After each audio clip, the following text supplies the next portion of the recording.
So this might seem like a obvious kind of thing to say, but to be a human being is to be an embodied creature. We aren't just sort of spirits that happen to be inhabiting a kind of a fleshly earth suit. We're not just brains, even minds that walk around operating the rest of our body like a robot. We are these kind of integrated beings, and yet we have this kind of complicated and strange relationship with our own bodies at times. In the Christian tradition, there's been a tendency to see the body through quite negative terms, right? To see maybe the flesh or desire or our emotions or our physicality or our sexuality through this kind of suspicious or even negative lens, at least in some streams of the church. Spirituality in this light can be set up as a kind of a battle or a war between the body and the spirit, where we're trying to use and utilize and employ our spirituality and our faith to really control or suppress or deny our own embodiment in some sort of attempt to transcend it and become spiritual. We've moved away in lots of senses from embodied practices as lying at the heart of our faith, and toward reciting of beliefs as being the most important thing.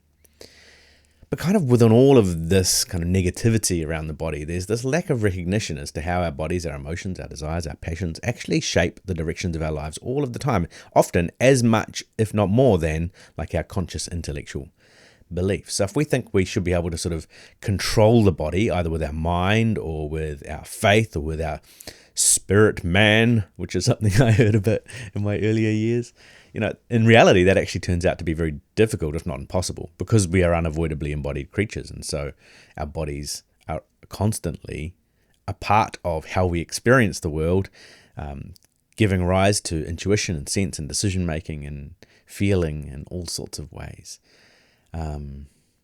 So we can have this kind of complicated relationship there, right?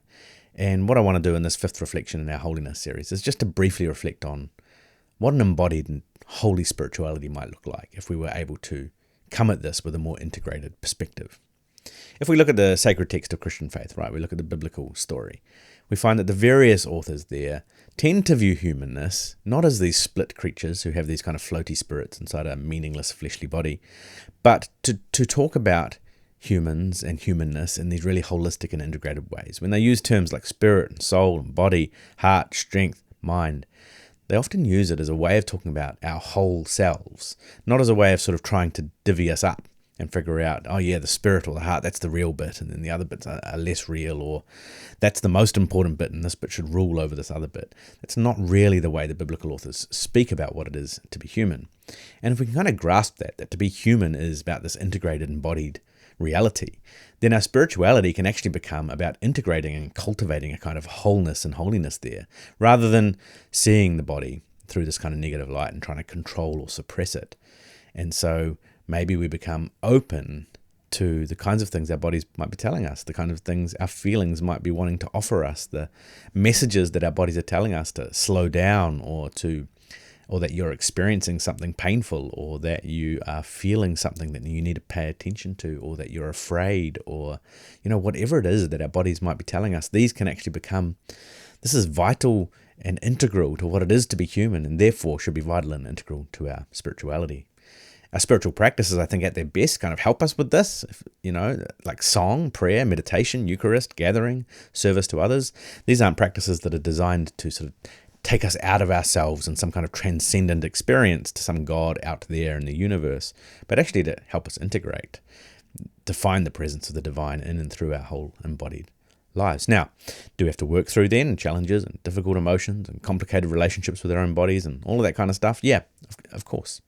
But this is not about trying to bring my body and soul under control or into submission. It's about learning how to acknowledge what's going on for me and moving toward how to flourish as an embodied human being, and how to cultivate meaning and virtue and beauty and goodness, and what it is to be grateful for my own embodiment, to love myself and to love my neighbor and to love God with all my heart, soul, mind, and strength, with all that I am. And if we can do this, then maybe our spiritual life isn't just about kind of quote-unquote spiritual exercises that are in some way separate or divided from the rest of our day-to-day integrated embodied lives. It's not just about church meetings even. It helps us overcome this kind of split that we tend to form in our lives between spiritual things and non-spiritual things, and to actually see that our whole lives matter, and that we can pay attention and live with gratitude and forge really healthy relationships with our own embodiment as an integral part of our spirituality. I want to finish today with a reflective exercise to offer you. And this comes from, sort of based this on a few questions at the end of Dr. Hillary McBride's book, Practices for Embodied Living. And it's a wonderful book, and if you're wanting to wrestle with not just the ideas of embodiment, but the actual practices of it, then this is a really good book to dive into. There are loads of practices around embodiment that she offers here. She finishes with a few questions, and I sort of want to offer a version of those to you today as a prompt for you to do some reflection. So it might be that you want to sit down with a journal, paper and pen, or however you best process this. I'm going to put these questions up on our website, The Good Stuff, at Edge Kingsland as well, so that you can find it there. So get yourself a moment, and then there's 5 things I want you to reflect on. The first is to just say, how would you describe your relationship with your body? So maybe you might want to start the sentence with, my relationship with my body is like, and then finish it.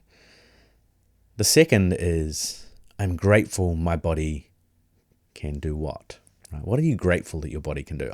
This question has been in its own way a kind of game changer for me in my relationship with my own embodiment, because I've come, as I've dwelt on that question, to recognize just how extraordinary it is to be alive moment to moment, and what it is that my body carries me through and holds me through and offers me and invites me to experience and just does for me second by second, hour by hour. So how would I describe my relationship with my body? What am I grateful my body can do and be?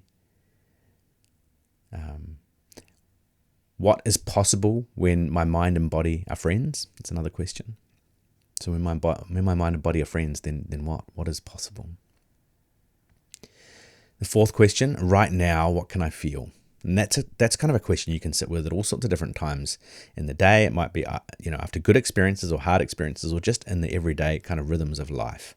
Just pause and take a moment and go, what can I feel right now? Just tune into that. And then the last question, the fifth question is, what kind of nurturance does your body need and deserve at the moment? What could you do? What could you say? What could you contemplate that would offer nurturance to your own body, the nurturance that your body needs and deserves in the world? So those are 5 questions, as I say. I'll put them up online, and I hope they're helpful.